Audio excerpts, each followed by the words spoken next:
Para dar início a esse nosso momento, eu convido o nosso parceiro Tomás Chianca, da Comea, para a mediação da próxima mesa, avaliação para a estratégia organizacional. Obrigada, Tomás. A palavra é toda sua agora.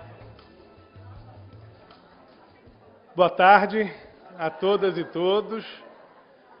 É com grande alegria que a gente realiza mais um seminário de avaliação do investimento social no Brasil.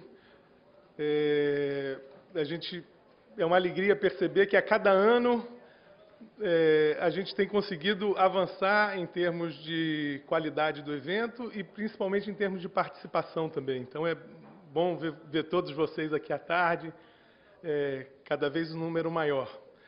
Esse ano a gente tem o prazer de ter como convidados 3 profissionais que são expoentes do campo da avaliação no mundo todo, não só nos países deles, mas também internacionalmente são referências em diversos campos que atuam.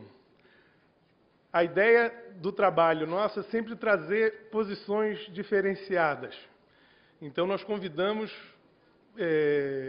pessoas que têm essas perspectivas diferenciadas, porque a ideia é enriquecer o debate, é instigar as pessoas para que elas possam ter novas ideias e, no fundo, o que a gente quer é que a avaliação sirva como um processo de melhoria do trabalho que está sendo feito. E esses 3 profissionais têm isso em comum. Todos eles têm um compromisso muito grande com a melhoria da sociedade como um todo. Então, eu queria convidar, com grande alegria, primeiramente, a professora Patricia Rogers, para sentar aqui junto com a gente. Eu vou fazer as introduções específicas de cada um deles, daqui a pouquinho é quando eles forem falar. Então, Patrícia, se você pudesse vir.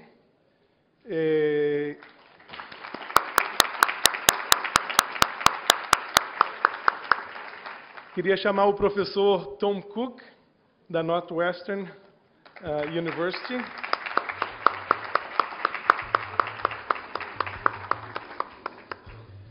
E queria chamar também Tessie Katsambas, da Encompass, lá de Washington, dos Estados Unidos. Bom, a ideia, gente, hoje à tarde, então, é que a gente tenha uma conversa com os convidados, né? De manhã a gente teve a oportunidade de ir um pouco mais a fundo com cada um deles, cada um de vocês teve um contato mais próximo com um dos palestrantes aqui, e agora é a ideia de ver eles juntos, né? Então eles vão estar abordando temas que são parecidos com o que eles apresentaram pela manhã, mas não tão parecidos, mas tentando dar uma abordagem um pouco mais ampla para que todo mundo tenha a chance de conhecer as ideias e o pensamento deles. Da maneira como vai funcionar, eu vou passar a palavra daqui a pouco a cada um deles, eles vão ter em torno de 15 minutos, 20 minutos para apresentar suas ideias. E, enquanto isso, vocês vão ser convidados a pensarem sobre questões e perguntas e que já podem começar desde agora, na verdade. Então, fazer a pergunta por escrito, vocês têm papelzinho aí no folder que receberam para o evento, então já podem escrever. E as perguntas vão ser, então, passadas às nossas ajudantes aqui, que estão espalhadas, então é só levantar a mão, fazer um sinal que elas vão buscar as perguntas. Tá? Bom, e aí depois a gente vai ter esse debate. Eu vou estar mediando essas perguntas, né, para facilitar a nossa discussão. Antes da gente começar, eu queria convidar todos vocês que participaram nesse evento pela manhã para tomar agora 1 minuto do tempo de vocês e fazer uma reflexão rápida sobre alguma coisa importante que vocês tenham aprendido ou que vocês tenham achado relevante para o trabalho de vocês nas oficinas da manhã. Então, toma agora um minutinho, por favor, e dentro da pasta que vocês receberam tem uma ficha de avaliação. Tem alguém aí? É só para mostrar. Isso. Nessa ficha de avaliação aqui, no final vocês têm alguns espaços aqui para fazer comentários. Então, por favor, escrevam nessa ficha de avaliação essa coisa principal que vocês aprenderam ou acharam importante para o trabalho de vocês. E as dúvidas vocês vão guardando e vão escrevendo também para a gente poder apresentar para os debatedores daqui a pouco. Então, 1 minuto e eu estou contando. Então, eu vou apresentar agora a primeira pessoa que vai estar fazendo a apresentação dela, é a professora Patrícia Rogers. Ela é doutora em Educação pela Universidade de Melbourne, na Austrália. Ela é professora de avaliação do setor público do Instituto Real de Tecnologia de Melbourne. Você vê que eles são chiques lá, né? Tem realeza. E ela também é diretora do projeto Better Evaluation, que é um projeto muito importante, se vocês tiverem interesse de procurar, que está vinculado a diversas organizações no mundo todo e que é uma plataforma de divulgação de boas práticas de tecnologia no campo da avaliação. E ela recentemente abriu agora, inclusive, sessões em português. Então, tem coisa em espanhol, tem em inglês, tem em francês também, e agora tem em português. A Patrícia, ela tem um trabalho extenso no campo da avaliação junto a organizações do terceiro setor. Ela, inclusive, participou de um projeto muito importante de desenvolvimento de tecnologias que chamam de Toolbox, para mudanças sociais. E só para dar uma ideia, ela é uma das pessoas mais solicitadas hoje em dia no campo da avaliação para dar palestras no mundo inteiro. A gente convidou ela para vir aqui e antes dela conseguir chegar no Brasil, ela teve que passar em 3 cidades nos Estados Unidos, mais 2 no Canadá e depois chegar no Rio. Eu fiquei preocupado dela não conseguir o visto, mas deu certo. Ela está aqui com a gente, então queria agradecer, Patrícia, pela sua presença e te passar a palavra.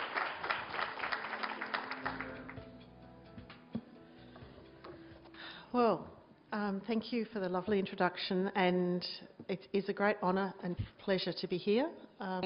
Bonita, é um grande prazer estar aqui e poder falar sobre essas ideias e ouvir a respeito dos seus projetos. Agradeço a todos que possibilitaram esse evento e também gostaria de reconhecer os outros palestrantes. Hoje, eles também são grandes expoentes da área. Eu estava pensando sobre como aprendemos através da avaliação, principalmente em termos de estratégias organizacionais. E isso nos leva a uma série de perguntas que eu quero propor aqui. Primeiro, o que queremos dizer com avaliação? Se é que aprendemos com a avaliação, o que é essa tal avaliação? E se temos uma definição mais ampla, quais são os tipos de avaliação usados em estágios diferentes? E como podemos apoiar a aprendizado através da avaliação? E, finalmente, como usamos isso para melhorar as estratégias organizacionais? A minha observação, quando eu estava pensando sobre isso, é que grande parte do meu trabalho e na literatura é sobre a avaliação de projetos e de programas. Mas essas estratégias organizacionais são, em parte, esses projetos e programas. Mas o que mais faz parte dessa estratégia? Então, a avaliação... Bem, eu vejo que tem evidências e valores. Valores a respeito do que queremos, o que desejamos, o que achamos que seria apropriado e correto. E para responder basicamente a 2 perguntas. Primeiro, estamos fazendo a coisa certa e estamos fazendo as coisas da maneira certa. E Essa é uma visão mais ampla da avaliação que eu acho que é importante. Muitas vezes converso com as avaliações, com as organizações que veem a avaliação como isso. É a coisa que acaba no final, termina no final, acontece no final. Você faz o planejamento, você cria os programas, você faz um pouco de verificações e no final você vai fazer a avaliação.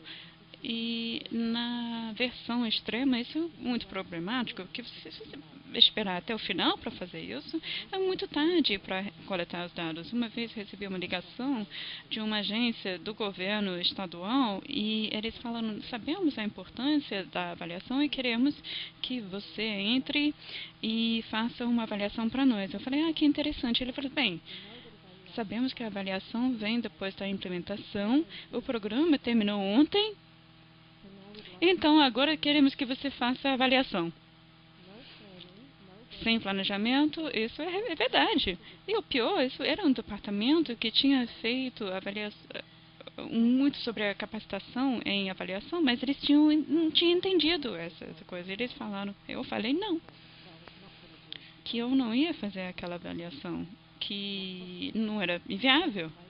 Depois eu falei com alguém que eu conhecia que fez esse trabalho e ela falou que foi um trabalho terrível. Não tinha dados, eles não sabiam por que eles estão fazendo.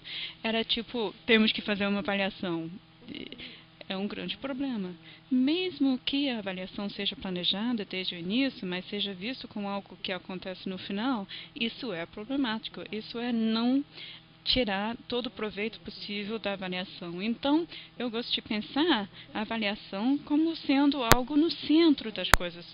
Eu sou um avaliador, eu vou pensar assim, mas é, de fato, um leque de atividades que acontece ao longo do ciclo do programa. Então, no início, eu vejo a avaliação como parte da análise da situação, porque você vai trazer análise e evidências, não apenas do que já está, o que já existe, mas o que é importante, o que é necessário, o que as pessoas precisam, quais são as prioridades. Essas são questões de valores e de avaliação, e isso é importante também.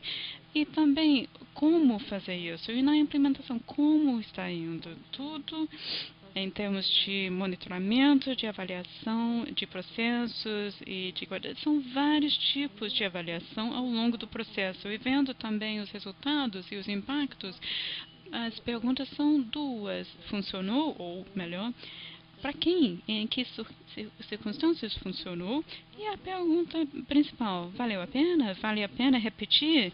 Vamos continuar ou vamos fazer uma coisa diferente? Então, tudo isso faz parte da avaliação. São tipos diferentes de avaliação ao longo do ciclo. Então, quando eu falo em como usar a avaliação, eu estou falando nesse leque completo de possibilidades. E podemos dar nomes diferentes a esses tipos. A primeira poderia chamamos de análise de necessidades. Eu acho que o melhor nome seria análise da situação, que não é apenas déficits e necessidades, mas fala também de pontos fortes, recursos e possibilidades.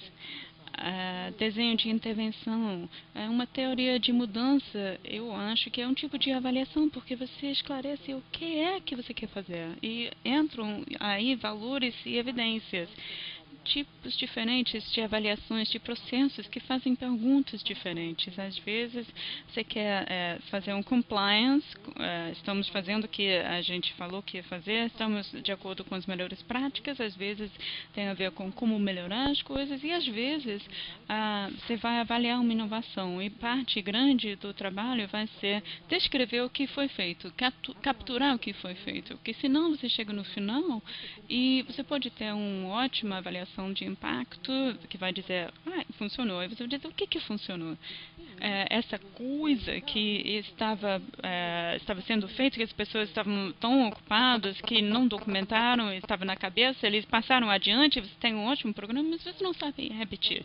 Então, a documentação de uma forma bem pensada é muito importante para garantir que tudo seja replicável e, finalmente, a avaliação de impactos, dependendo do que você quer falar, mostra que mudanças aconteceram, para quem e como você pode, quanto você pode atribuir à intervenção ao programa, ou pelo menos para você poder argumentar que fez uma contribuição. E há muita argumentação sobre a contribuição, o que é.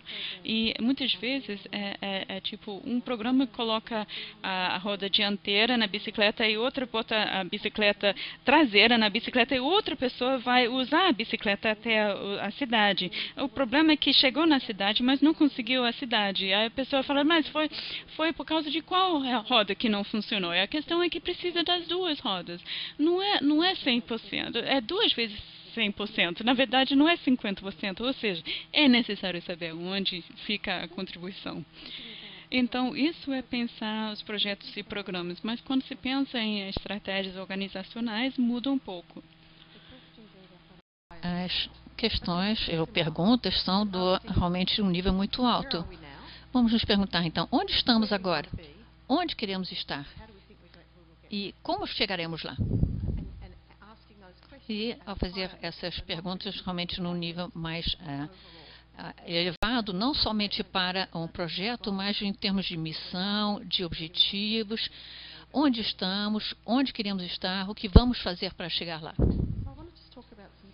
Então, eu queria falar de alguns tipos de avaliações diferentes para propósitos diferentes. Portanto, em termos... Esse aqui está melhor.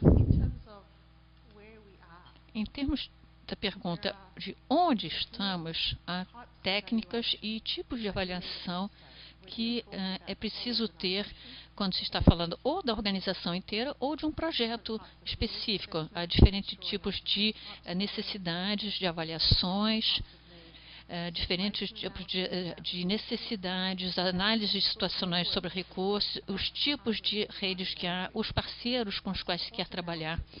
Então, nós temos a análise SWOT, que em português é FFOA, fortalezas, ou forças, fraquezas, oportunidades e ameaças. Mapeamento dessas características e dos recursos e também análises das forças, mapeamento das oportunidades e ameaças no mundo externo.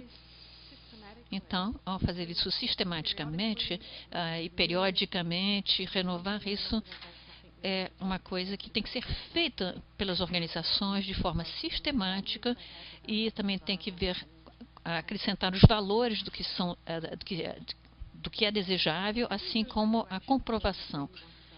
Então, feito isso, temos que ver onde queremos ir. E então nós precisamos esclarecer os nossos valores. E o que queremos dizer quando falamos de valores e de avaliação neste sentido? Alguns dos nossos valores, esse aqui é um excelente programa, porque se enquadra com os nossos valores em termos de processos. Às vezes, você também tem aqui valores sobre como as coisas são feitas. Isso aqui é sobre a agência de ajuda do governo australiano, que mostra um dos objetivos do milênio, e vamos ver como isso funciona. Ou seja, estão trabalhando numa parceria global e como eles trabalham. Nós falamos com várias pessoas nesses projetos e há princípios sobre como trabalhar de maneira cooperativa com as comunidades, de uma forma respeitosa com os parceiros. Há valores nos processos. É possível, então, também ter valores quanto aos resultados e também quanto aos resultados e impactos causados. Nós temos aqui um koala gigantesco. Então, uma pequena cidade do interior decidiu botar isso como símbolo da cidade, como atração turística. Então, eles criaram essa imagem, não sei se vocês gostam ou não. Então, qual foi o impacto? Tem impacto em relação ao aumento do emprego, ao orgulho da comunidade, do ponto de vista ambiental. Então, é preciso ter clareza quanto aos resultados e aos impactos que se quer gerar. Em terceiro lugar, quanto à distribuição dos benefícios ou vantagens. E isso é uma das coisas que muitas vezes não é considerada. As organizações são silenciosas sobre isso. alcançamos os nossos objetivos, e muitas vezes as organizações não conseguem dizer para quem esses objetivos foram alcançados. Ou, digamos, nós ajudamos o maior número de pessoas, as pessoas que têm maiores desvantagens, e muitas vezes as pessoas que trabalham com o lado social, muitas vezes não contemplam esse aspecto. Por exemplo, a Unicef já teve muito problema realmente para avaliar, digamos, o foco sobre a comunidade, não somente trabalhar sobre a média das pessoas, mas para aquelas que estão mais em desvantagem maior em relação às outras. E também, os valores podem vir sob diversos formatos. Nós temos, às vezes, valores formais que são bem explícitos, que estão nas nossas declarações de missão, na política, na administração, códigos, regulamentos, padrões, e estão lá e é só preciso segui-los. Muitas vezes há valores tácitos também, coisas que estão escondidas lá no fundo das pessoas e que somente são óbvios quando são violados. E nós temos então que ver isso. E há também os valores que são negociados. Pessoas diferentes têm opiniões diferentes, valores diferentes, aquilo que dão valor sobre processos, distribuição de benefícios, atividade. Então, como reconciliar tudo isso dentro de uma organização? Como reconciliar isso? Você trabalha com várias organizações também. Então, os valores são uma parte muito importante da avaliação. Decidir, então, o que é bem-sucedido e onde se quer chegar, é preciso trabalhar com esse tipo de situação antes de fazer qualquer coisa.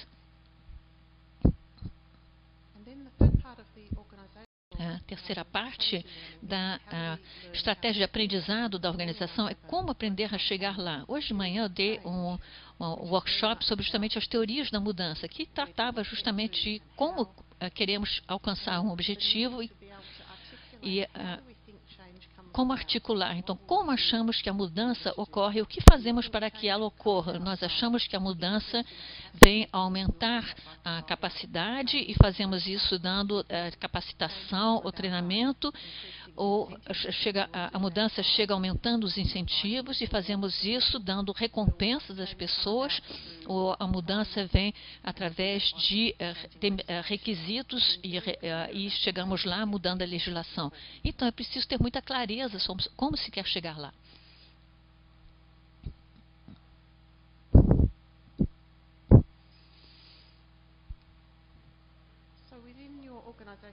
Então, dentro da estratégia das organizações, uma parte da avaliação está uma boa avaliação do projeto e do programa. Fazer perguntas, então, de como está indo, se há um controle, monitoramento do desempenho, controle de qualidade, estamos fazendo as coisas certas, estamos fazendo tudo direitinho, como podemos melhorar as coisas? E melhoria também da qualidade de pesquisa.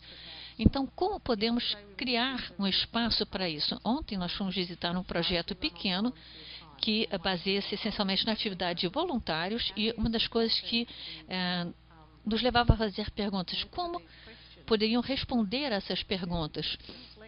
E se isso refletir os dados e um trabalho mais sistemático para melhorar as suas atividades sem, digamos, cair num lado mais irracional ou excessivamente. Então, isso era um desafio como grupo para ver como responder a esse tipo de pergunta, porque havia recursos no grupo para ver essa situação. A outra pergunta que é importantíssima: funcionou para quem? Em que situação? O que contribuiu para que fosse bem sucedido? E o Tom Cook estava falando disso hoje. Há muitas maneiras de responder essas perguntas e nós temos que ter várias maneiras de responder esse tipo de perguntas. Eu vejo muitas organizações que estreitaram suas definições sobre essas tópicos, justamente, e isso cria um problema. Ninguém deve, digamos, escapar desse tipo de indagação. Nós não podemos ignorar isso. Todos devemos nos preocupar com o impacto daquilo que fazemos e de uma maneira razoável de fazer aquilo que estamos fazendo.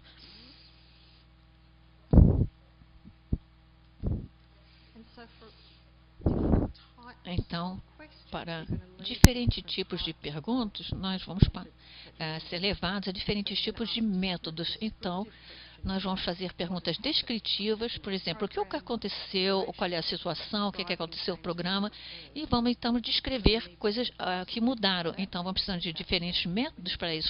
Tem que pensar em amostragem, observação, pesquisa, como descrever o que foi feito, descrever as mudanças que ocorreram. Muitas vezes temos que fazer perguntas causais. Por que isso aconteceu? E são perguntas difíceis de se fazer. Nós temos que tentar dar respostas razoáveis às perguntas. E também precisamos fazer perguntas do tipo avaliativo. Então, foi positivo, quais foram os efeitos positivos e negativos, levar em conta esses efeitos, funcionou para quem? Temos que levar em conta os recursos que foram usados, não somente dinheiro, mas também o esforço, por exemplo, o esforço voluntário, o sistema que existe, a infraestrutura. Valeu a pena? Havia uma opção melhor que pudesse ser usada? E, finalmente, uma pergunta realmente polêmica. As pessoas realmente queriam isso? O que deveria ser feito? E, como avaliador externo, eu sinto cada vez mais que muitas vezes, digamos, as avaliações não são construídas de forma a poder responder isso. Eu não sou um especialista, você tem que fazer isso de uma forma diferente. Eu não sou uma especialista para isso. O que eu posso fazer é dar um bom arcabouço para essas perguntas avaliativas ou causais ou de ação e trabalhar com as pessoas para ver quais são as melhores ações a tomar. Então, essa noção de avaliação sempre tem recomendações, e nós temos que pensar se são boas, ou às vezes precisamos de um processo diferente para poder resolver e responder essas perguntas, envolvendo pessoas que possam responder essas perguntas. E o último tipo de aprendizado que, na realidade, nos leva de volta à estratégia das organizações. E é um que eu tenho usado justamente para um projeto no qual eu tenho estado envolvido, em que se faz um mapeamento de onde as diferentes atividades estão localizadas, então, até que ponto elas afetam a missão. E como elas, digamos, se pagam em termos de ação. Então, se elas cobrem seus custos e se elas trazem benefícios. Então, aquelas que você faz por amor, digamos, são aquelas que estão relacionadas fortemente à sua missão, mas que vão ter um custo e você precisa de financiamento deles. São aquelas que, digamos, você pode conseguir dinheiro. Você, digamos, essa que tem, digamos, dinheiro voltado com a árvore, mas muitas vezes você vai precisar de projetos maiores para financiar isso. E tem aquela nesses quadros que você tem que parar de fazer, porque estão tomando todo o seu tempo, não estão cobrindo o seu custo. Então, por que você está fazendo isso? Não faz sentido. Então, fazer esse mapeamento das suas ações, se são importantes, se são lucrativas, se tem uma relação forte ou fraca com a missão da empresa, é muito importante. É possível também fazer um mapeamento do valor e da certeza de que você tem ao fazer uma determinada intervenção. Como você pode lidar com a incerteza, às vezes, e qual é o valor que está ligado a isso? Em termos da direção que vamos tomar, nos últimos anos eu tenho trabalhado com colegas através do mundo para tentar reunir alguns recursos e para escolher os melhores métodos para alguns tipos de avaliação e como utilizar esses métodos da melhor maneira possível. E, no fim das coisas, coletar informações que valem a pena. E nós temos realmente um grande prazer de trabalhar com parceiros que nos ajudam a trabalhar com o lado em português. Nós precisamos de brasileiros que compartilhem conosco os seus conhecimentos e suas ideias. Então, esse aqui é o site, betterevaluation.com. É assim que podemos aprender uns dos outros. Muito obrigado.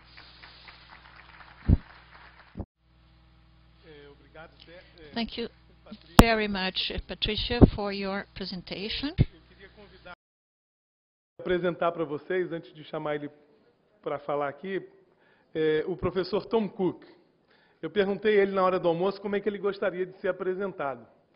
Ele disse, bom, eu sou inglês e ingleses não gostam de falar deles mesmos. Foi essa a resposta que ele me deu. Mas eu vou tomar a liberdade, Ele está achando que está entendendo português, né? Porque ele está sem o tradutor ali. Mas ele é ele tem o doutorado dele na Universidade de Stanford. Ele é professor da Northwestern University, que é baseada em Chicago, já há 43 anos. Ele tem uma produção muito profícua. Qualquer pessoa que tenha feito qualquer estudo na área de pesquisa no campo social já deve tê-lo lido em algum momento. Ele, juntamente com outros gigantes do campo da pesquisa social, foram que estabeleceram as bases para as pesquisas não experimentais, principalmente, né, métodos alternativos. Eu devo dizer que o primeiro livro que eu estudei sobre ele, que continua ainda sendo referência de todo o tempo, foi escrito no final dos anos 70 e ainda é livro base em diversas universidades no mundo todo. E, além disso, quer dizer, a gente convidou aqui, sabendo que ele tinha esse conhecimento mais metodológico, né, mas ele sempre se mostrou uma pessoa muito interessada em ouvir as pessoas e tentar responder da melhor maneira possível. Ele deu exemplo hoje de manhã aqui para a gente, durante o workshop. Então, é com grande prazer que eu convido o professor Tom Cook para dividir as ideias dele.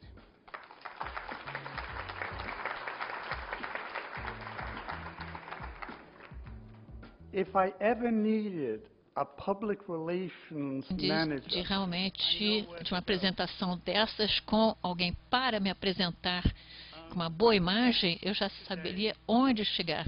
Eu já sei onde chegar, no caso. Me pediram para falar sobre avaliação de impacto e, especificamente, sobre as ações que as fundações e organizações devem tomar nesse sentido, para fazer uma avaliação de impacto. Eu tenho uma certa experiência com isso, mas não no Brasil. Talvez exceto um pouquinho com a SGV. Então, a avaliação é diferente nos países, e os países são muito diferentes entre si em termos de experiência. Infelizmente, a minha experiência é muito limitada e vem dos Estados Unidos e, basicamente, do norte da Europa e um pouquinho do México. O que as fundações devem fazer? O que se supõe que elas têm que fazer? Supõe-se que elas devam respeitar a responsabilidade fiscal, gastem seu dinheiro de uma forma transparente, que esteja de acordo com a lei, que não seja uma forma corrupta de gastar dinheiro. Também supõe-se que melhorem a qualidade de vida dos indivíduos, famílias, comunidades que recebem seus serviços. E isso, provavelmente, de vários objetivos das fundações, o objetivo principal. Supõe-se também que as fundações ajudem a demonstrar ao país que os objetivos foram alcançados, talvez sem muitos efeitos colaterais, indesejados, e esses objetivos, então, devem ser declarados como alcançados, e o objetivo da avaliação de impacto é mostrar que você mudou as vidas das pessoas nas comunidades com resultados que todo mundo, na sua cultura, acha que são importantes. A questão, então, torna-se: por que padrões deve-se dizer que os impactos foram de fato alcançados? Porque uma avaliação transversal da comunidade e também nos departamentos de filosofia que estão preocupados com a epistemologia, há uma adesão a vários tipos de padrões e entendimentos para dizer que um programa causou determinado efeito, que houve um efeito e que esse efeito é atribuído a determinado programa. E até se você responder a essas perguntas, qual foi a contribuição de uma parte desse efeito, a condição necessária é que você tem que ter muita clareza que há um efeito, porque senão não pode falar de contribuição para um efeito. As fundações, portanto, estão preocupadas com a questão de com que padrões eu devo julgar se algo foi eficaz ou não. Nos Estados Unidos, nos países da norte e ocidente da Europa, em outros países, há, no momento, um consenso cada vez mais crescente, que não é ainda fixo, mas, enfim, um consenso crescente, especialmente no setor público e no mundo acadêmico, de que os melhores padrões de evidência para dizer que um programa causou determinado efeito é fazer experimentos ou experiências com uma randomização, como aleatorizados. Nos Estados Unidos, nós temos listas que se pode obter dos sites na internet de programas e políticas que se presumem funcionam. Os governos consultam esse tipo de lista, as fundações apresentam essas listas, os grupos profissionais botam essas listas também, porque querem que todo mundo na sociedade, incluindo os gerentes e gestores de fundações, as pessoas que fazem a gestão de programas locais, querem que todas as pessoas tenham acesso a uma lista de programas e práticas que funcionam.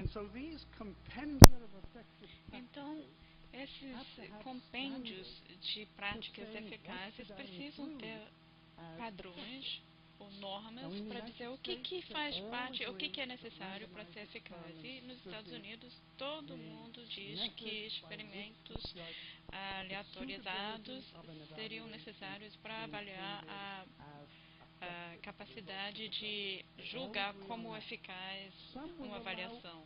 Alguns permitem apenas esse tipo de experimento.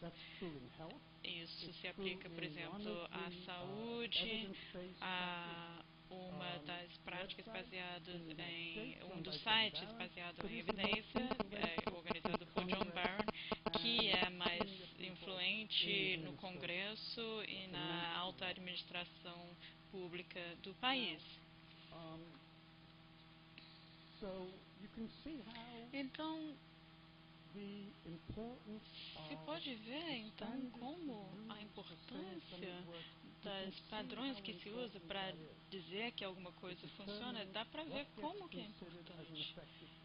Porque isso determina o que é aceito como eficaz e o que é disseminado pelo mundo como eficaz.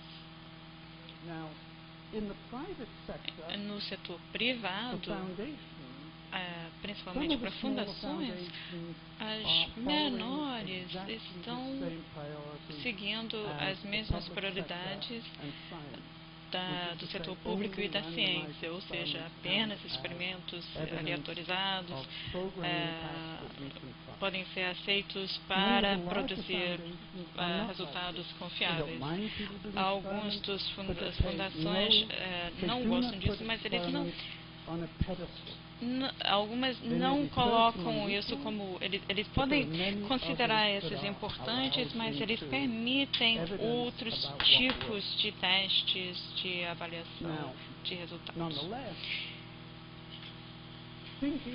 Entretanto, o pensamento dentro das fundações provavelmente mudou em termos de o que é aceitável.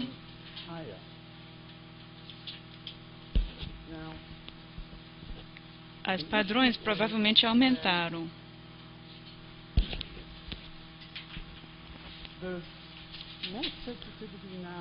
Provavelmente haja agora mais sensibilidade nos Estados Unidos com relação a uma série de coisas. Uma dessas coisas é a necessidade de se ter uma política de avaliação nas organizações, inclusive nas fundações.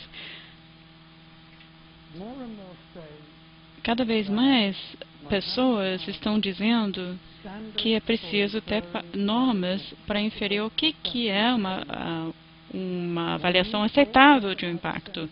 E é preciso se ter também o que não deve ser avaliado em termos de impacto, porque ainda não está maduro, ou é muito pequeno, ou não tem implicações gerais, ou porque queremos usar esses recursos que foram canalizados para alguns tipos de avaliação e passá-los para a avaliação de impactos.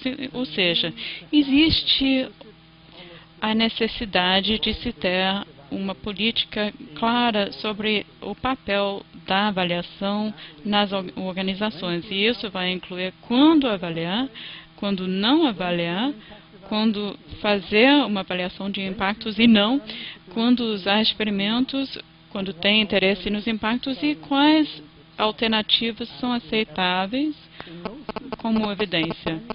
Na maioria dessas publicações ou nesses sites que dizem o que funciona na educação, por exemplo, eles têm o Works Clearinghouse, eles têm centenas de declarações de impactos, mas aceitam apenas 2 ou 3 como relevantes para a teoria, para questões de processo, de questões de implementação. Eles podem ter outras relevâncias, mas não para impactos.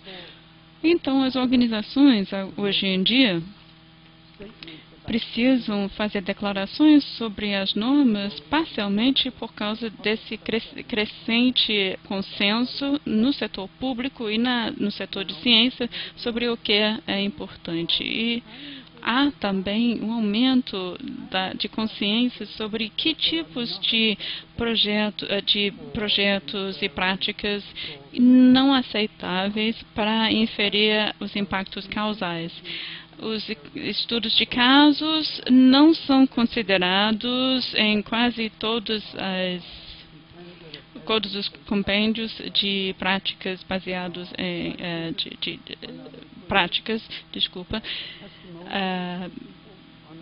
depoimentos não são aceitáveis, dados de entrevistas não são aceitáveis, levantamentos dizendo qual foi o impacto que teve na sua vida não são aceitáveis.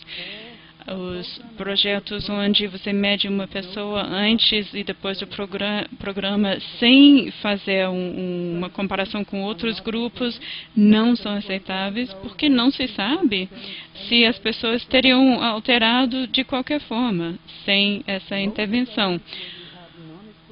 A maioria dos estudos onde há grupos não equivalentes e é difícil achar um grupo para comparação que não faz parte do programa e são bem diferentes, não são bem parecidos. Esse tipo de evidência não vai ser aceito nesses conjuntos de boas práticas. Então, e também não aceitam exercícios em modelagem causal feitos por macroeconomistas, feitos por psicólogos. Eles não aceitam isso também. O que aceitam, basicamente, são os experimentos aleatorizados, às vezes são experimentos aleatorizados e a regressão descontínua, as séries temporais interruptas, outros modelos. Esses modelos específicos são permitidos em grande parte, mas nem todos desses compêndios, como métodos com a capacidade de gerar conclusões causais sobre impactos que podem ser confiados. Então, muita coisa é excluída, não é? Muita coisa. E como eu já falei, quando se passa por agências e as organizações profissionais passam por esse exercício, eles admitem como evidências aceitáveis apenas uma pequena proporção de todo o trabalho feito. Então, infelizmente, isso é uma ciência bem exata.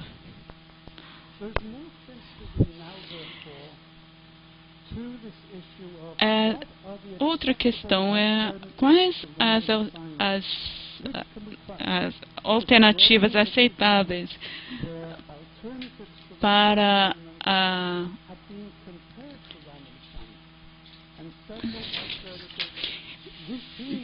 para atribuição aleatória, e porque algumas opções que vão produzir os mesmos efeitos, e essas técnicas que existem, que vão dar os mesmos efeitos de atribuição aleatória, vão ser aceitáveis, e essas seriam as séries temporais em descontínuas e a relatividade descontínua também. Então, há a necessidade de se criar alternativas e há uma sensibilidade para a necessidade de avaliar as alternativas. E então, quase no final, estamos no penúltimo slide, é muito claro que cada vez mais nos Estados Unidos, que é onde eu moro, que os governos e os jornalistas estão dando mais ênfase nos experimentos randomizados. Se você, por exemplo, fez esse tipo de experimento, o New York Times vai querer fazer uma entrevista e vai publicar isso. Não apenas na área de saúde, onde essa é uma prática de meio século, mas também nas ciências sociais, onde essas práticas têm apenas 15 anos. Então, existe uma ideia de que esse tipo de estudo não apenas dá mais validade aos resultados, mas sim também credibilidade aos declarados resultados de projetos nas comunidades que estão focando e que têm impactos importantes nas pessoas que importam nesses processos. Então, basicamente, as perguntas são: é preciso haver mais discussão e esclarecimento sobre o impacto de avaliações para entender? É preciso ter mais discussão sobre em que condições você faria essas avaliações, em vez de fazer outros tipos de avaliações, onde não há tantos riscos nacionais, não há tantos riscos para a reputação, bom nome da sua fundação.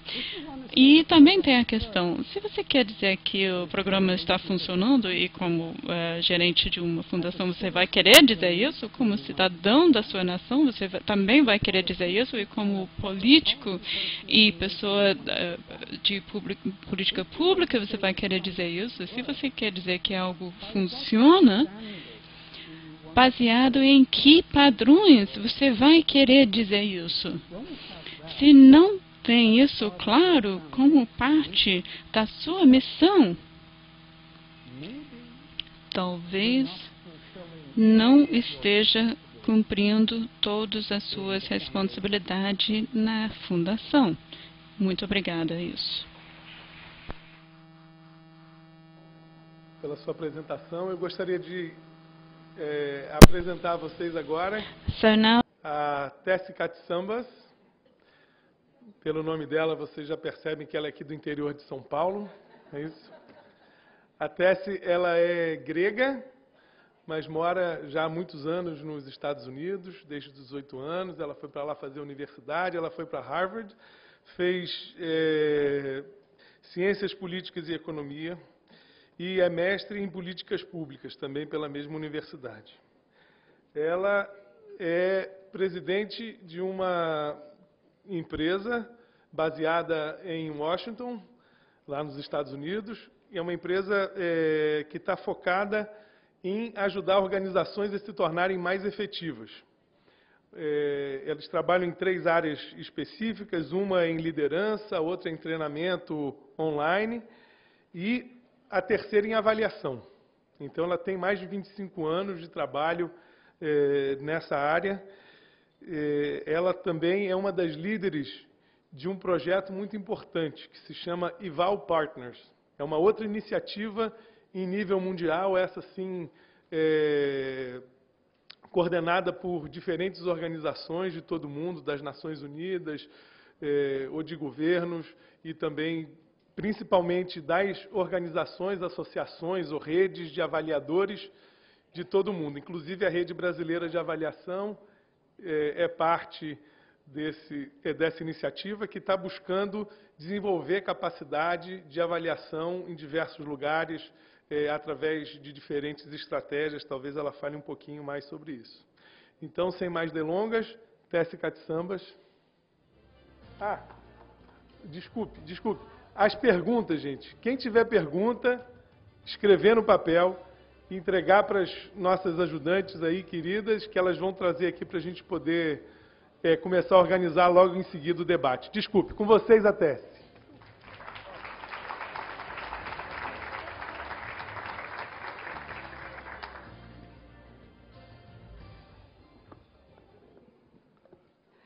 Hello, it's wonderful to be here with you. Boa tarde, é um prazer estar aqui.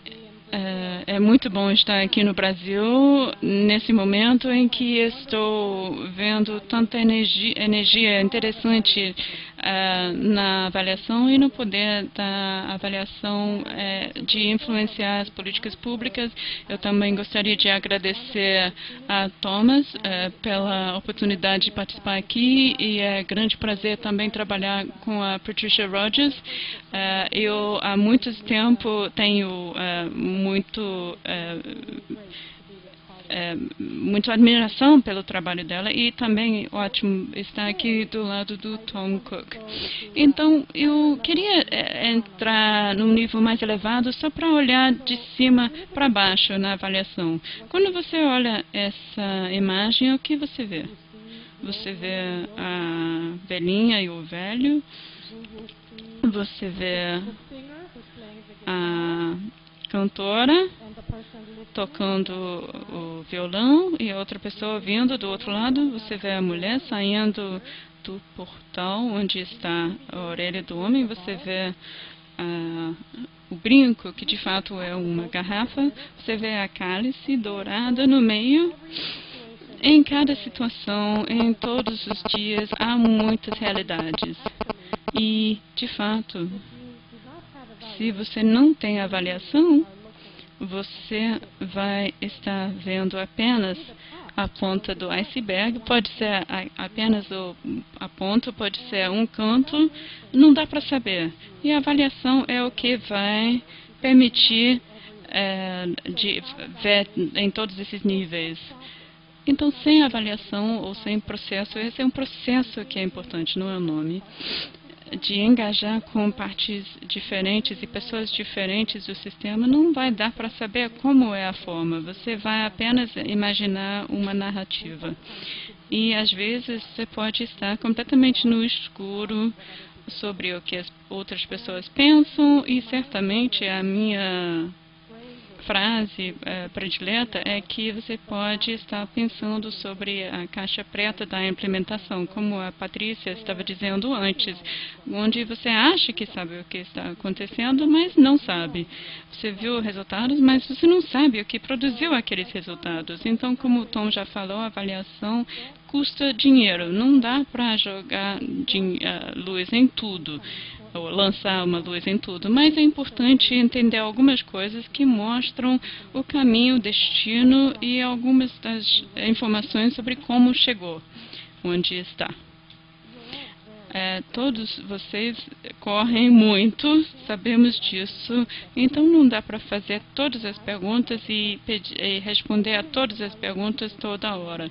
Mas a avaliação é um momento em que você pode parar e refletir, você pode tirar um tempo para pensar o que é importante. E muitas vezes é só parar e engajar num processo estruturado, com regras como a Patrícia e o Tom já falaram, que nos ajudam até serem mais sistemáticos para termos mais controle dos nossos projetos e fazê-los melhor. Então, a partir da minha experiência, de um pouco tempo atrás, estávamos fazendo uma avaliação de impactos de 2 anos de um programa em Botsuana sobre a educação para HIV. Então, foi um trabalho nas escolas fundamentais e de ensino médio também, trabalhando em certo currículo, e os centros de controle Controle de Doença dos Estados Unidos estavam interessados nos resultados, os impactos.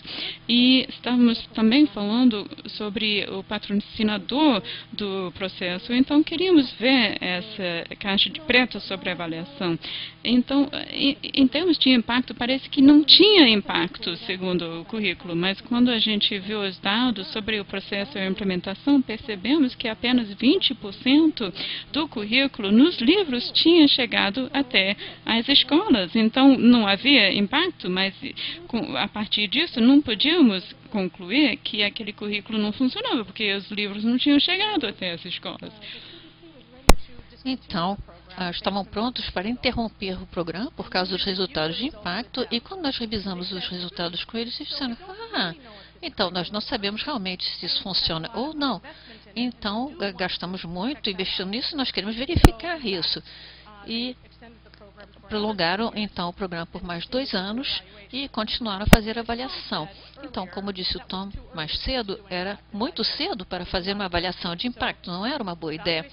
Então, a avaliação custa dinheiro e é preciso saber, então, quando é preciso fazê-la e parar para pensar um bom momento.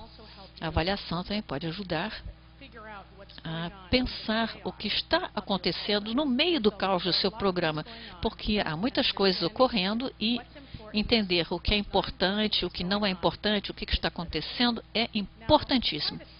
O setor privado tem métricas fáceis e fantásticas, então nós vamos ver o lucro dos bancos, a liquidez, a lucratividade, a mídia vai ver as estatísticas do público, de audiência. Então, o que nós vamos examinar nos programas? Então, o setor social, o setor privado, como é que ele vai inserir os seus valores?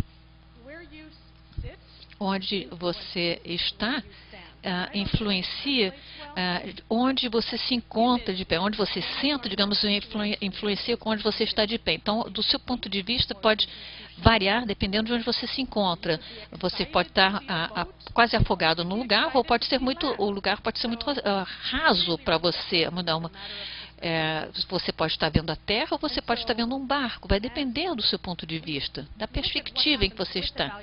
Então, quando nós tentamos avaliar o que está acontecendo com a avaliação no Brasil nesse momento, é importante para nós contribuir com as perguntas, porque há muito poder, muita influência em se fazer perguntas. Fazer perguntas, às vezes, cria realidade. E eu fiquei encantada de participar de uma conversa na semana passada em São Paulo, porque realmente nessa hora que essas fundações importantes estão pensando nas perguntas sobre a avaliação e o papel da avaliação. Então, aqui estão algumas perguntas listadas, e a Patrícia também perguntou outros tipos de perguntas, mas são vocês que vão determinar as perguntas que são feitas, porque vocês vão influenciar o que está ocorrendo no Brasil agora. O que nós queremos com isso? Nós queremos ter os benefícios de estar alinhados a uma determinada situação. E foi disso que falamos no workshop de manhã. Nós queremos que a avaliação faça uma relação entre o foco das pessoas e os resultados, ou focalize as pessoas nos resultados. E o potencial é enorme em termos de foco ou de metas. Nós queremos que a avaliação focalize nos objetivos mais importantes, que inclua os atores mais importantes, ou seja, aqueles que fazem, ou que apoiam, ou que se opõem a alguma coisa. E nós precisamos de compromisso, portanto, para isso. E nós também queremos que o foco focalize na influência, como defender melhor uma coisa, para que a coisa certa, como fazer aquela coisa ser certa. Nós queremos focalizar no aprendizado e os palestrantes anteriores nos deram realmente um insight maravilhoso sobre como essas coisas podem ocorrer, e nós precisamos também de cooperação. Os avaliadores não são especialistas, mas as pessoas que implementam também não são. Então, nós precisamos então de cooperação para determinar a natureza da realidade daquilo que queremos fazer. E Patrícia também levantou isso quando ela falou sobre as recomendações. Nós precisamos focalizar no que está mais relacionado com a nossa ação. Nós não sabemos o que tem que ser feito, mas temos que ter alguma direção para isso, porque senão o que vai importar se temos uma lição interessante que não se aplica a nada ou que não é útil para ninguém? E, finalmente, nós precisamos de resultados. Os resultados do impacto. É fantástico ter o Tom conosco, que falou tão bem sobre os impactos, e também sobre a qualidade dos resultados, a qualidade dos serviços que prestamos. Muitas vezes as pessoas em organizações ficam empolgadíssimas com a qualidade, porque muitos de nós acordam de manhã com muito entusiasmo. Nós queremos fazer um trabalho fantástico, não queremos falhar. Então é muito empolgante levar as pessoas a falar sobre isso. Finalmente, a marca. Qual é o valor adicionado? Qual foi a mensagem? A avaliação pode ser tão importante nesse sentido ao relacionar o foco da nossa organização, as pessoas e os resultados, e realmente focalizar as pessoas nos resultados. No workshop, nós falamos muito de como se pode fazer muito com a avaliação só com as informações já existentes antes mesmo de coletar os dados. E a Patrícia também estava falando sobre isso ao falar da modelagem lógica. Eu vou concluir, então, aqui com esse comentário. A avaliação é absolutamente essencial no mundo e certamente no Brasil nesse momento. Então, estou muito empolgada de ver o que vocês vão fazer no futuro. Obrigada. Então, gente, tem algumas perguntas aqui que são gerais para todos os participantes. Então, eu vou começar com a primeira, que está diretamente relacionada ao tema do nosso seminário hoje aqui. Bom, então a primeira pergunta, que diz respeito a todos os aqui da mesa, e cada um pode ir respondendo conforme queira, diz respeito à capacidade avaliativa das organizações, né? E a pergunta é: como criar uma estrutura organizacional que articula o conhecimento sobre o que ou qual é realmente o impacto das iniciativas? Uma das respostas que eu daria é se a sua opinião é de ter um sistema organizacional. Para isso, nós vamos ter várias coisas. Nós precisamos de um sistema de gestão do conhecimento, uma política sobre como as coisas vão ser avaliadas, como, de que forma, como priorizá-las, as expectativas, o que você considera ser qualidade ou não. Há muitos assuntos a ser cobertos. E também, do ponto de vista estratégico, eu diria que comece grande e pense nos detalhes. E procure exemplos e veja o que coloca você dentro da situação da organização. Eu já vi muitas organizações partirem para as grandes soluções, mas tem que antes realmente criar uma base de conhecimento e de priorização sobre as coisas. Então, às vezes, você começa de pequeno e vai para o grande depois. Eu diria que é muito importante para as organizações controlar a avaliação e não permitir que forças externas ou atores externos determinem a avaliação para elas. E a avaliação deve ser colocada no alto nível, não gastar dinheiro na avaliação sem saber o que vai acontecer com os resultados, porque é muito caro. E eu concordo plenamente com a Patrícia que vai servir às suas necessidades. Mas a questão mais importante é ligado aos governos e ao setor público. Os recursos, normalmente, são muito menores e muitas fundações, muitas vezes, são pequenas. Por isso, eu acho que é muito importante para as fundações menores considerar algum tipo de sistema em que possam trabalhar com um programa de objetivo em torno de algumas questões importantes que compartilhem, digamos, entre várias fundações, botando um pouco seus egos de lado e tirando um pouco, digamos, um pouco do da sua publicidade, digamos. Eu acho que, então, a parte principal é ter uma avaliação, uma política de avaliação, por exemplo, é importante. Muitas agências no governo americano, por exemplo, não têm políticas de avaliação concretas, muito bem, e muitas organizações mundiais seria melhor se tivessem isso. Eu vou fazer agora, Na verdade, 3 perguntas. Eu vou fazer agora 3 perguntas que se interconectam. E aí eu vou fazer as 3, que aí vocês podem comentar também, pode ser comentado por todos.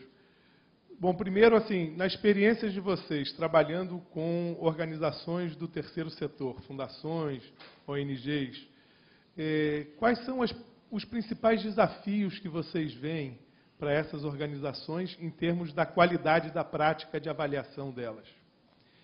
E aí, mais ou menos juntando a essa pergunta, teria uma pergunta um pouco mais metodológica que diz respeito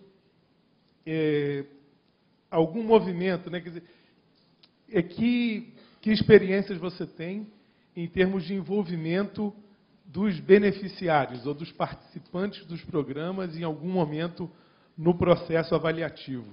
Então, como é que você envolve esses diferentes atores no processo de avaliação?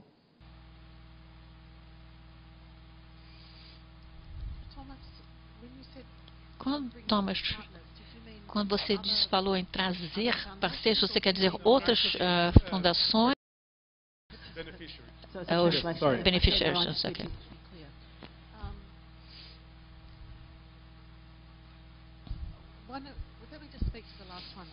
De uma certa forma, parar e pensar qual é o papel da avaliação, quanta avaliação devemos fazer, quanto orçamento temos e como podemos melhorar as coisas, sistematizar as coisas. Você realmente fez muitas perguntas, mas estamos, na realidade, todos respondendo a segunda pergunta, que é o papel dos beneficiários.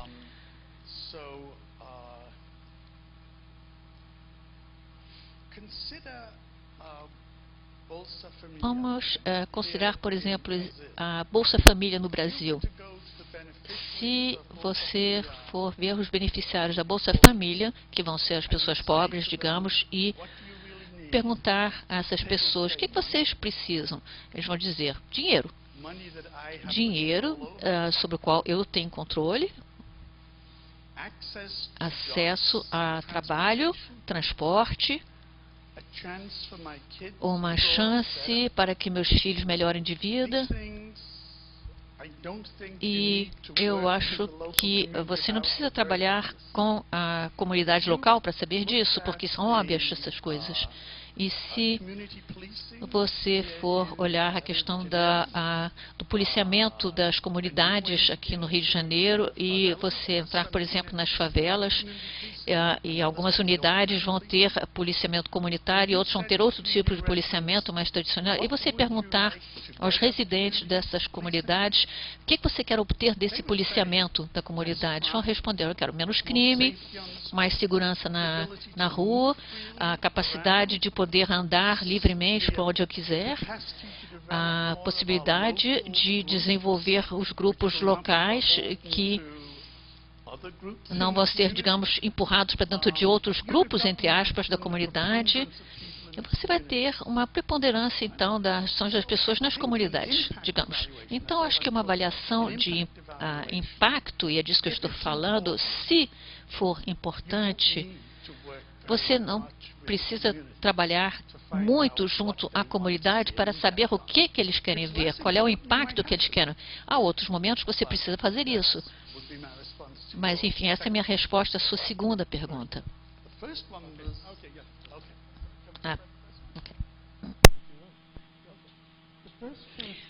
A primeira pergunta diz respeito ao que as fundações privadas podem fazer, basicamente.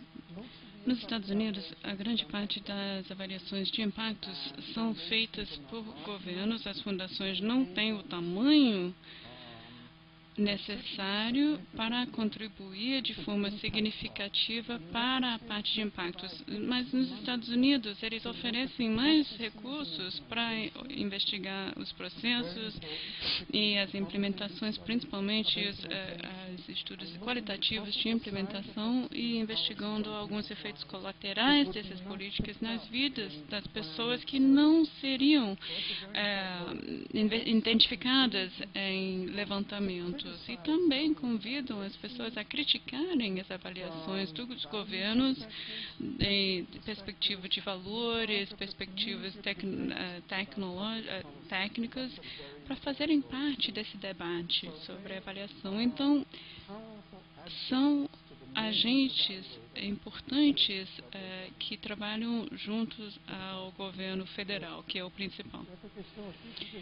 Now, this questionnaire has to... Obrigado. Essa questão diz respeito mais especificamente ao que foi discutido aqui pelo Tom sobre os métodos experimentais e quase experimentais e, enfim, uma certa provocação no sentido de, bom, quem definiu que essa é uma ciência superior ou que são estudos mais sérios ou que são práticas mais confiáveis? Não foram os próprios experimentalistas que fizeram isso? Então, essa é a primeira discussão. A segunda é, bom, e nesse estudo experimental não teria espaço para estudos de qualidade também, mais qualitativos, mas de alta qualidade, que sejam bem realizados? E para realmente se ter uma avaliação na experiência geral aqui, e aí juntando já com outras perguntas, é que você normalmente precisa usar métodos combinados e não exclusivamente métodos mais quantitativos. Então, eu convido o Tom para discutir um pouco isso e se os outros também, Tessie e Patrícia, quiserem responder, fiquem à vontade. To comment, you're free to. Então, foram 3 perguntas em um. Bem, com relação aos métodos, a qualidade na demonstração de impactos, a pergunta de se são... Bem, eu vou ser... Essa não seria a resposta... A pergunta é se seria uma resposta, basicamente, às pessoas que criaram. Não. Há uma lógica... nisso, o experimento aleatorizado foi criado há 200 anos atrás e não sabia que ia ser utilizado. Foi formalizado por Fisher há 60 anos e ele formalizou que para se estudar o crescimento agricultural numa estação agricultural em Roehampstead, em Surrey, na Inglaterra, ele não tinha a menor ideia de que isso seria usado para a avaliação de políticas sociais. Então, há uma lógica, sim. Além disso, existe uma garantia empírica para os métodos que funcionam. Isso porque há estudos de pesquisa que mostram que há pouquíssimas opções para os pouquíssimos tipos de estudo para a mesma coisa produzem os mesmos resultados. Então, há respostas empíricas, sim, mas de qualquer forma tem que haver uma garantia independente da pessoa que produziu. Agora, então, pediram para eu falar sobre a avaliação de impactos. Não pediram para eu falar sobre os métodos qualitativos. Eu escrevi um livro sobre os métodos qualitativos e quantitativos na avaliação. Metade da minha pesquisa é sobre a pesquisa qualitativas.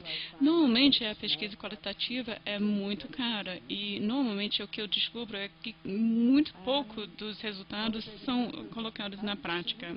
E os métodos qualitativos são necessários para a análise mais detalhada para descobrir os efeitos colaterais indesejados, também para os significados que as pessoas associam com as intervenções. Então, não é uma questão da importância dos métodos qualitativos, a questão é métodos qualitativos para quê? E se você está dizendo apenas métodos qualitativos para saber se um programa funciona, bem, eu acho que isso não dá certo, porque a grande parte das comunidades ninguém vai dar muita atenção. Porque os métodos qualitativos, com pouquíssimas exceções, não são feitos para lidar com todas as ameaças. Desculpa, tem uma pessoa importante que liga a avaliação qualitativa a endereçar as ameaças à validade interna do sistema. E isso dizer que os métodos qualitativos vão fazer isso. Agora,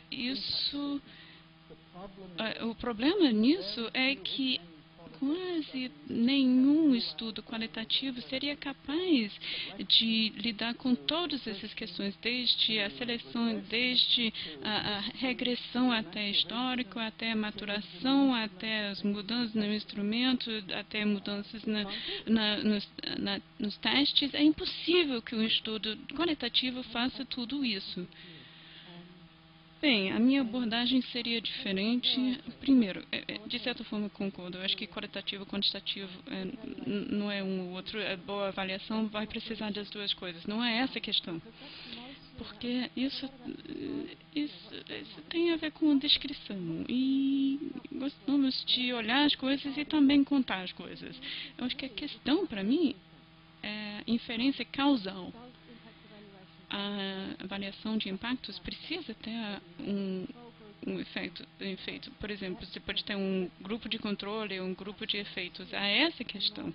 E enquanto há um consenso crescente nos Estados Unidos e em outros países, existe também um reconhecimento de que tem que ter uma outra maneira de avaliar isso. Na Austrália, eu fiquei muito impressionada pelo trabalho na Nova Zelândia, uma técnica que eles chamam de síntese de melhores evidências. Eles têm uma abordagem mais realista, eles usam uma variedade de dados e eles simplesmente eliminam certos elementos e levam uma consistência entre várias avaliações, métodos.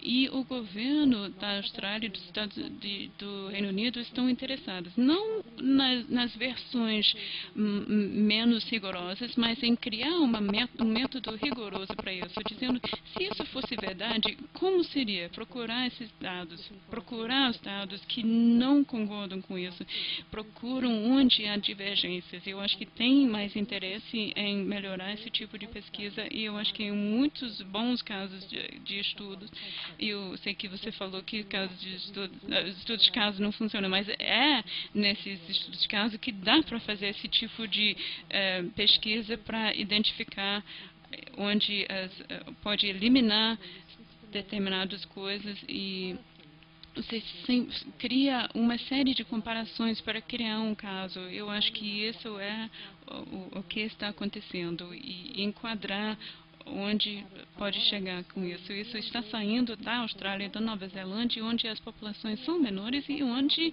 muitas vezes as pessoas não estão interessadas em saber o que funciona na média. Queremos saber o que funciona em diferentes situações.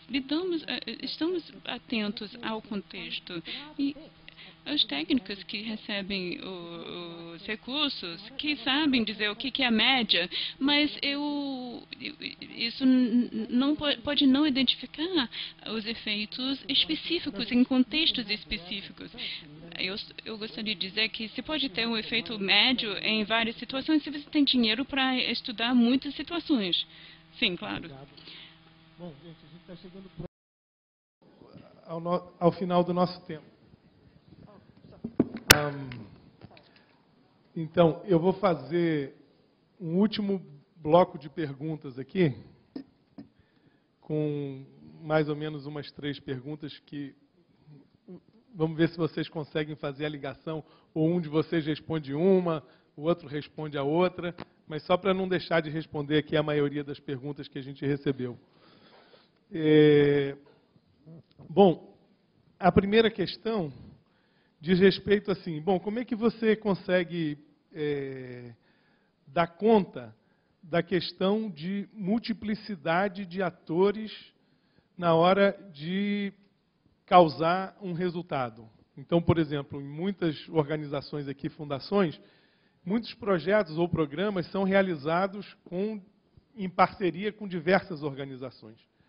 E aí você diz, bom, e aí como é que eu faço? Qual é a minha parte, né? O que eu consegui causar de impacto, de mudança?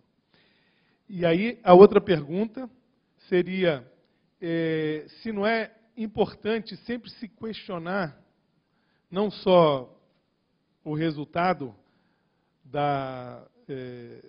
do programa que está sendo avaliado, mas também a pertinência, a importância, a relevância dessa intervenção de ter acontecido.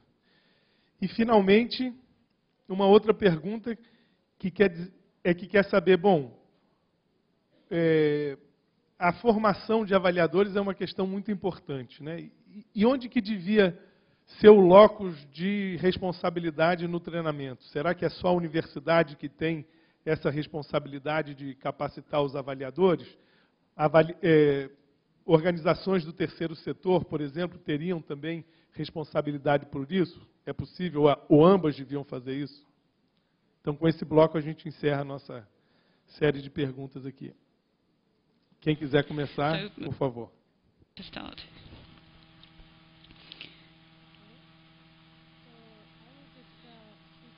Bem, eu gostaria de falar sobre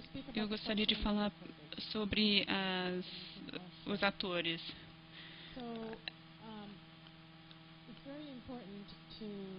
É muito importante quando se faz métodos mistos, que eu acho que o único tipo de avaliação feito hoje em dia, eu acho que é importante ter parte da avaliação com processos mais abertos para permitir, de forma mais orgânica que diferentes atores definem quais são os valores para eles falarem quais as suas experiências e para eles poderem construir algumas das partes da avaliação baseado nesses grupos diferentes. Por exemplo, você pode estar trabalhando com um grupo de trabalhadores da área sexual e para oferecer outro tipo de renda, você fala com eles dizem que não querem a fonte alternativa de renda porque não vão ganhar o suficiente, que têm filhos para dar dinheiro. Então, antes de decidir onde quer chegar, é importante falar com os possíveis beneficiários. E, normalmente, na nossa organização, fazemos um inquérito apreciativo, que seria um estudo sistemático de sucesso, engajar com as pessoas, descobrir o que é importante para elas e, a partir daí, voltar para as questões que impedem esse sucesso. Isso é apenas um método, existem outros métodos participatórios e juntando isso com outros levantamentos e outros tipos de ferramentas.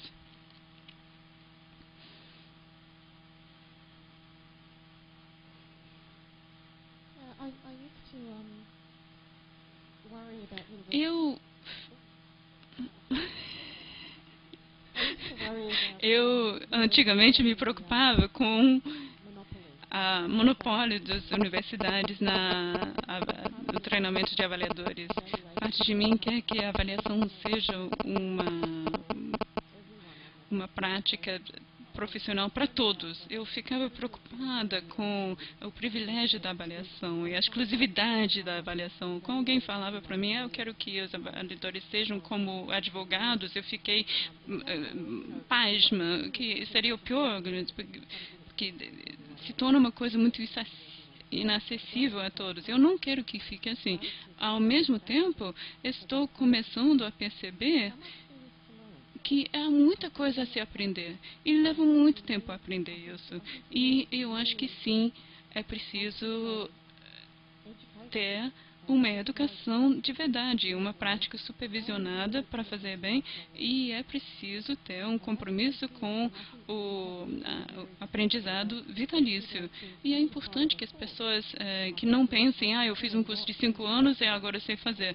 Eu viajo muito internacionalmente, e no desenvolvimento internacional as pessoas dizem, o que você faz? Eu sou um especialista em monitoramento e em avaliação, eu sou especializada, que maravilha! E a pessoa disse, não, eu acabei de começar, eu não sei nada sobre avaliação. E isso não é fora do comum. Eu estou começando a perceber que, na verdade, é importante temos que ter os cursos de curta duração e monitoramento e tudo mais, mas é importante levar isso a sério. Existe muita pesquisa sobre isso. Eu gostaria, então, de lidar com a segunda pergunta, que foi sobre a avaliação de impactos. Não basta descrever os impactos de um programa, como afetou a vida das pessoas nas comunidades. Precisamos colocar um valor nisso. E, tradicionalmente, existem duas maneiras que valorizamos as descrições dos resultados de impactos. Uma foi de fazer análises de custo e benefício para tornar todos os inputs do programa em dólares, de colocar todos os impactos e efeitos em dólares e ver se os dólares do custo foram menos que os dólares que saíram no final do projeto. Isso aconteceu nos Estados Unidos, faz parte dessa parte de melhorar a educação na primeira infância. Tem pessoas dizendo que você vai ganhar 11 dólares para cada dólar investido. Isso é uma magia política, isso pode ser cientificamente nulo, mas faz sentido para os políticos, e outras pessoas fizeram outros cálculos, e tem várias pessoas que fizeram isso e nunca sai com um resultado negativo.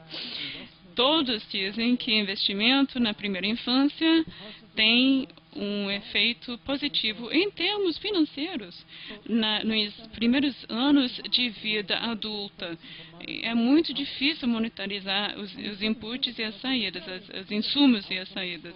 E como que se pode fazer isso sem saber que os resultados foram diretamente do projeto? Outra coisa são os efeitos de um programa da televisão que se chama Villa Sésame. E avaliamos isso nos 2 primeiros anos nos Estados Unidos, e usando experimentos randomizados, e ficou muito claro que a Villa Sésame ensinava um pouco a todas as crianças que assistiam ao programa, que ensinava mais às crianças que tinham famílias mais abastadas, não só por causa dos resultados da televisão, mas porque eles tinham mais probabilidade de falar sobre o conteúdo com as mães, tinham mais probabilidade de ter livros e brinquedos na casa. Então, o efeito foi que todas as crianças aprendiam alguma coisa, mas as mais ricas aprendiam mais. Então, a pergunta é, a Villa Sésame faz parte do benefício da nação, porque muitas crianças aprendem um pouco, ou é parte do problema, porque as crianças mais pobres perdem ainda mais a lacuna fica maior entre as crianças ricas e pobres. Aí é preciso entender quais os valores da sociedade, quais os valores promovidos pelo crescimento, a produção de mais conhecimento de um modo geral nos Estados Unidos, quais os valores que são evitados nesse processo e passar sistematicamente numa análise, não em termos de dinheiro, e sim em termos dos valores fundamentais daquela sociedade. Então, se pergunta quais os valores, de quais atores são beneficiados por esses efeitos e quais perdem com isso, quais são os valores nacionais e como são implicados nisso. Ninguém tem interesse em eu operar como filósofo, eu já fiz isso numa sociedade de filosofia. É considerado muito subjetivo fazer isso, mas, francamente, eu acredito plenamente em fazer uma análise de valores que vai para além do dinheiro, para os valores sociais de uma sociedade. Não fazemos o suficiente nessa área. Acho que com essa colocação brilhante, a gente encerra esse momento aqui da nossa atividade.